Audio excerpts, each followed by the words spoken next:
Panorama económico. Macri no puede detener la corrida cambiaria desde abril del año pasado. Porque explotó la economía macrista. El gobierno de Macri levantó las regulaciones cambiarias heredadas del kirchnerismo y se largó a tomar deuda. Nunca hubo más plan que ese. Era evidente que esa política terminaría en un estallido. Por David Cufré. El presidente Mauricio Macri. El directorio del Banco Central empezó a debatir la imposición de controles a la fuga de capitales y la limitación a la compra de dólares, en un rango de 50.000 a 100.000 por mes, el día que un grupo de bancos internacionales le exigió la cancelación de un préstamo por 2.600 millones de dólares. Eso sucedió el martes 20 de agosto, hace 11 días, cuando las entidades financieras reclamaron la devolución de los créditos, denominados repo, por la desvalorización de los títulos públicos que operaban como garantía.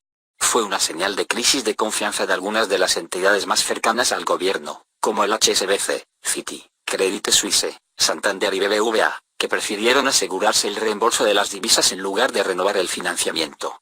La autoridad monetaria aceptó desde ese momento que sería muy difícil esquivar las regulaciones que tanto aborrece Mauricio Macri, a riesgo de exponerse a peligros mayores, como una reestructuración desordenada de la deuda pública y la postergación unilateral de pagos de letras de corto plazo. Sin embargo, el presidente se resistió en ese momento al obvio y siguió con sus desvaríos que están llevando a la Argentina a otra catástrofe histórica. Ahora el país está en default y el Banco Central se ve arrastrado a fijar disposiciones elementales para contener la hemorragia de reservas. Tarde y mal. Las incongruencias del gobierno trajeron a escena los fantasmas de los peores momentos de la Argentina. La huida de ahorristas de depósitos en pesos y dólares ya está desatada.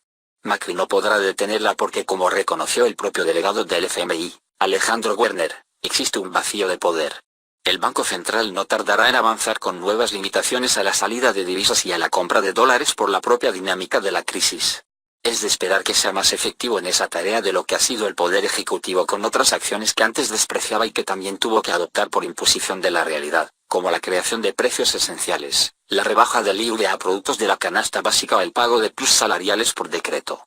Otro virtual reconocimiento de que el modelo de Cambiemos era inconsistente desde el primer día provino de sectores de la mesa de enlace, que admitieron la necesidad de las retenciones a las exportaciones en medio de la debacle social. Solo falta que el River Boca de mañana sea el último codificado. El gobierno corre la crisis de atrás igual que Fernando de la Rúa y Domingo Cavallo en 2001. Los resultados van en la misma dirección. El Fondo Monetario Internacional es hoy tan responsable como entonces. Lo mismo que la prensa hegemónica que les hizo hinchada. El día siguiente del anuncio del reperfilamiento de la deuda, Clarín tituló en tapa que la medida era para calmar a los mercados. Les salió también como la subida de 8% de la bolsa porteña el viernes anterior a las PASO, porque pensaban que Macri era competitivo. La crisis tomó tal velocidad que las operaciones para generar expectativas se caen cada vez más rápido. Las explicaciones absurdas del presidente y la mayoría de los funcionarios y legisladores del oficialismo, que pretenden asociar el incendio en curso al sucedido después de las PASO, solo aumenta la desconfianza en el elenco gobernante. Afirmar como hace Macri que todo esto pasa porque Alberto Fernández hizo una declaración inconveniente el fin de semana pasado demuestra por qué el riesgo país superó los 2.500 puntos. La tasa de interés está en 85% y el dólar en 65 pesos. La corrida cambiaria no empezó después de las PASO. Arrancó en abril del año pasado, cuando la cotización de la divisa subió de 20 a 26 pesos. En ese momento no existía el Frente de Todos y Fernández no figuraba en ningún radar como candidato a presidente. Elisa Carrió pedía tranquilidad y garantizaba que el dólar quedaría en 23 pesos, que era el valor de equilibrio conforme a inflación. No estuvo ni cerca. Macri salió corriendo a pedir ayuda al FMI sin preguntar a nadie. Sumergió al país en un programa de ajuste fiscal y monetario que era evidente solo agudizaría la recesión. Pero no se privó de pedir a los argentinos que se enamoraran de Christine Lagarde. La corrida siguió en septiembre, cuando el dólar llegó a 40 pesos. Para entonces ya habían sido eyectados Federico Sturzenegger y Luis Caputo del Banco Central, llevándose consigo las famosas metas de inflación. El ingreso de Ido Sanleris como presidente del CRA fue en ese momento. Allí se dispuso el plan emisión cero y déficit fiscal cero, junto con una ampliación del crédito del FMI hasta la cifra inédita de 57.000 millones de dólares, la más alta en la historia del organismo. La tasa de interés subió al 60%, de manera transitoria, aseguró Sanleris. Pero la corrida no paró. En mayo de este año el dólar avanzó hasta 46 pesos. Y el lunes 12 de agosto, después de las PASO, el gobierno lo dejó avanzar hasta los 60 pesos. Ese día Macri culpó al electorado por darle la espalda y habló a las 4 de la tarde, cuando la suerte ya estaba echada. Una semana después, Nicolás Dujovne ya no era ministro de Hacienda.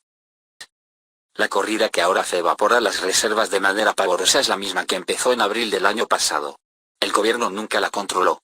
Solo la fue pateando hacia adelante con más deuda y más ajuste. En rigor, así fue todo el gobierno de Macri. Levantó las regulaciones cambiarias heredadas del kirchnerismo y se largó a tomar deuda. Nunca hubo más plan que ese. Era evidente que esa política terminaría en un estallido. El ministro Hernán Lacunza debería asistir el miércoles a una reunión en el Congreso para explicar el plan de reestructuración de la deuda. ¿A cuánto estará el dólar ese día? ¿Y el riesgo país? El gobierno dinamitó la confianza hasta de quienes más lo apoyaban. Empresarios y financistas que aplaudían a Reviar ahora se muestran como los más enojados con las políticas que defendían. La oposición debe evitar que Cambiemos produzca otro megacanje como el de la Rúa y Caballo.